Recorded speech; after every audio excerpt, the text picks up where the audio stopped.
وَإِنَّ اللَّهَ لَا يَبْغَضُ الْفَاحِشَ الْبَذِيءَ. And Allah hates, Allah does not like a person who really doesn't observe what comes out of his tongue. واذكر في الكتاب إبراهيم إنه كان صديقا نبيا. الحمد لله رب العالمين. الحمد لله القائم على كل نفس بما كسبت، المحصي عليها كل ما اجترحت، القائل في كتابه الكريم: وأن ليس للإنسان إلا ما سعى وأن سعيه سوف يرى ثم يجزاه الجزاء الأوفى وأن إلى ربك المنتهى. وأشهد أن لا إله إلا الله وحده لا شريك له، وأشهد أن محمدًا عبده ورسوله. يا أيها الناس اتقوا ربكم الذي خلقكم من نفس واحدة وخلق منها زوجها وبث منهما رجالا كثيرا ونساء، واتقوا الله الذي تساءلون به والأرحام إن الله كان عليكم رقيبا. ثم أما بعد. My dear brothers and sisters, in the last khutbah we stopped by verse number 43 of Surah Maryam, which details one of the most important moments in Ibrahim's life. In the Quran, Ibrahim alayhi salam has so many stories. One of those stories is his own encounter with his father, where the Quran says, إِذْ قَالَ لِأَبِيهِ يَا أَبَتِ لِمَ وَلَا يُبْصِرُ وَلَا يُغْنِي عَنْكَ شَيْئًا. Remember when Ibrahim said to his father, why do you worship something that doesn't hear, doesn't see anything, doesn't benefit anyone, doesn't have the capacity to harm anyone either? You can imagine Ibrahim alayhi salam is having a very painful experience. One of the most traumatic and the most painful experiences is when you have family issues. Family relationships, when they break down. Here you have an example of this at the highest level. And Ibrahim alayhi salam is in this very situation. A very young man, at the age of 12, according to some Quran commentators, between 12 and 15, is having this very mature conversation with his father, sensing or feeling that sense of responsibility towards his dad. And it is his dad. Who is his dad? We are told that his dad was not just a normal idol worshipper. Azar, that is his father, was not just a normal idol worshipper. He was an idol maker. Can you imagine? His father is an idol maker, one of the elitist people in his community. And he is receiving a counsel, receiving an advice from his own very young son. How does one handle this? Just try to visualize the situation. A very young man who is still in his father, one of the elitist people of his time, not just an idol worshipper, but also an idol maker. How does one handle this situation? Ibrahim alayhi salam, as a very young man, has something very beautiful and very beneficial to teach us.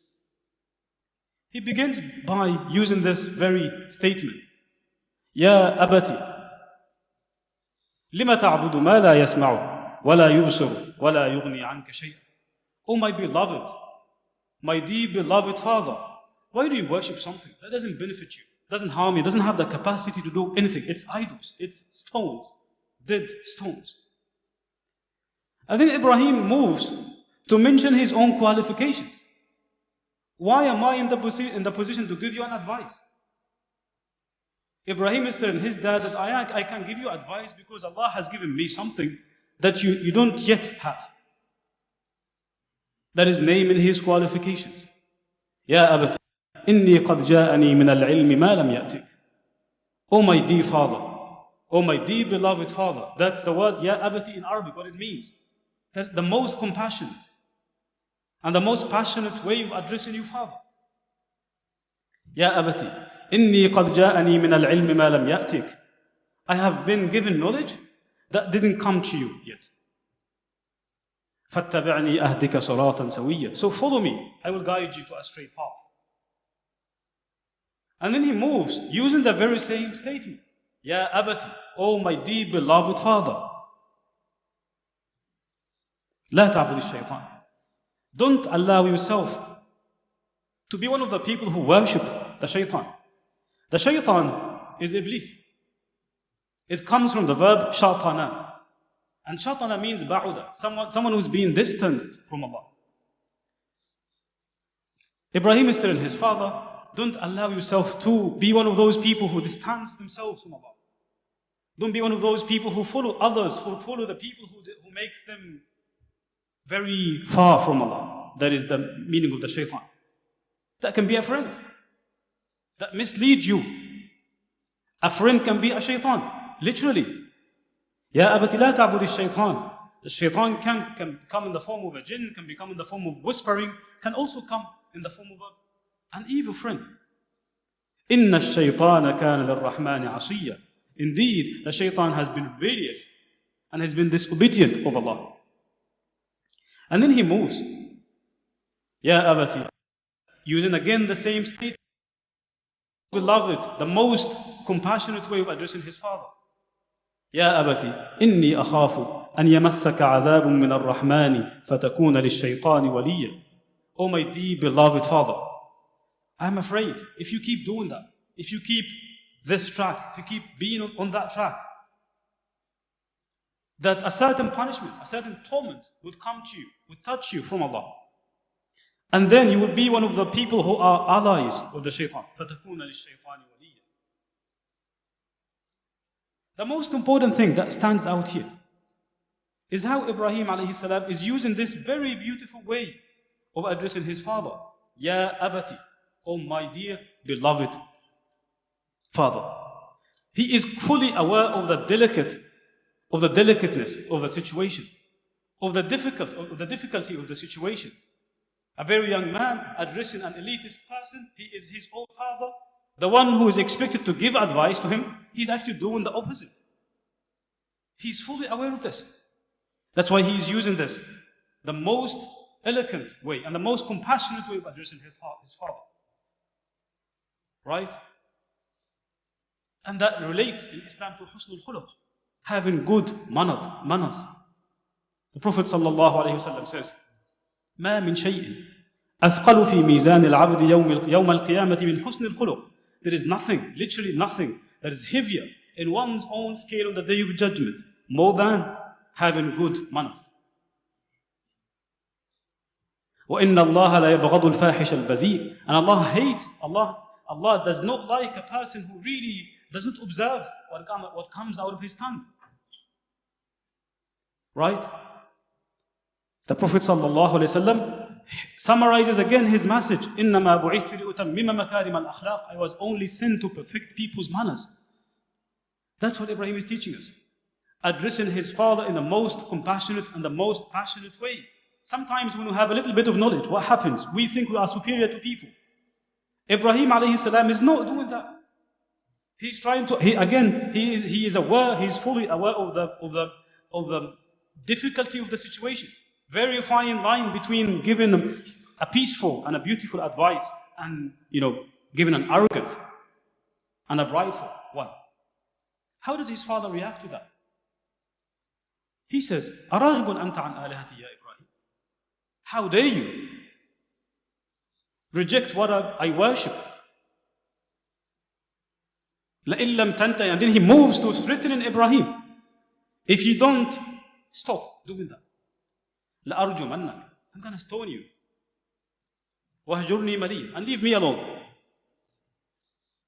I don't want to talk to you. How does Ibrahim alayhi salam react to that? That's the lesson here. To do also with husnul khuluq. To do also with perfecting our manners. Ibrahim says, Salamun alayk. I've done my job. I can only say peace. I can only act peacefully. And I've done my job. I've tried my hardest. سأستغفر لك ربي إنه كان بي حفيا. I will do my best. I will ask Allah for your forgiveness. And I know that Allah looks after me. In this, there is a deep lesson to us. What happens in those situations? How do we address those painful experiences? that one may have in the life. And the importance of observing good ethics and good etiquettes. Ibrahim does not say to his father, Uffin lak, like you reject the message of Allah, you are disobedient, you are this, you are that. No, Ibrahim alayhi salam says, Salam, I only have peace to offer. I'm actually taking a step further, that I am asking Allah for your forgiveness. إِنَّهُ كَانَ بِي حَفِيًّا. He has always been looking after. The Prophet sallallahu alayhi wasallam says, أَنَا زَعِيمٌ بِبَيْتٍ فِي الْجَنَّةِ لِمَنْ تَرَكَ الْمِرَاءَ وَإِنْ كَانَ مُحِقًّا. The Prophet sallallahu alayhi wasallam tells us, I guarantee a house in paradise for a person who gives up, who avoids argument, even if he was on the right side. Ibrahim alayhi salam is doing just that. Even though he knows he is on the right side, he says, Salam, I'm keeping away from you. The Prophet says, أَنَا زَعِيمٌ بِبَيْتٍ فِي رَبَضِ الْجَنَّةِ لِمَنْ تَرَكَ الْمِرَاءَ وَإِنْ كَانَ مُحِقًّا. I guarantee a house in paradise for a person who gives up, who avoids arguments, even if he was on the right side. وَزَعِيمٌ بِبَيْتٍ فِي وَسَطِ الْجَنَّةِ لِمَنْ تَرَكَ الْكَذِبَ وَإِنْ كَانَ مَازِحًا. And I guarantee a house in paradise for a person who doesn't tell a lie, even for the sake of fun, who observes honesty, who observes truthfulness, even if he's joking. The Prophet is saying there is a particular house in paradise for such a person. And then he adds, وَزَعِيمٌ بِبَيْتٍ فِي أَعْلَى الْجَنَّةِ لِمَنْ حَسُنَ خُلُقُهُ. And I guarantee a house at the highest levels of paradise for the person who observes high manners, for the person who observes good manners. The Prophet is dividing the houses in paradise in those, according to those levels. A house at the bottom of paradise for a person who avoids arguments, even if he was true, even if he was correct. And a house in the middle of paradise for a person who tells the truth, who avoids telling lies, even for the sake of joking, even for the sake of fun. And at the highest level, a house at the highest levels of paradise for a person who works on his own manners, for a person who perfects his own manners. Ibrahim alayhi salam is an embodiment of all this. A man of knowledge, a man of authority. Allah has given him this maturity at a very young age, and he is being put in that difficult position. How does he react? How does he go about it? In this there is a lesson to us. As we all have issues, family issues, work issues. Ibrahim has something to teach us today in regard to that. أقول قولي هذا وأستغفر الله.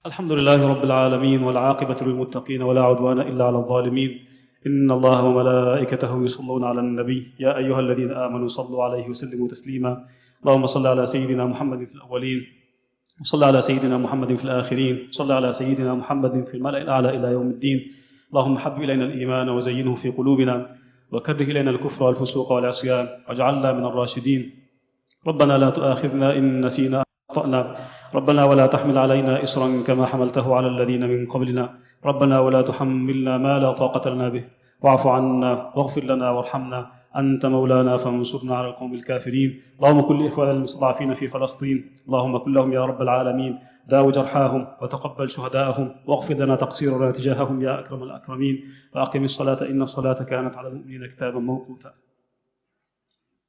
يا أبت لا تعبد الشيطان إن الشيطان كان للرحمن عصيا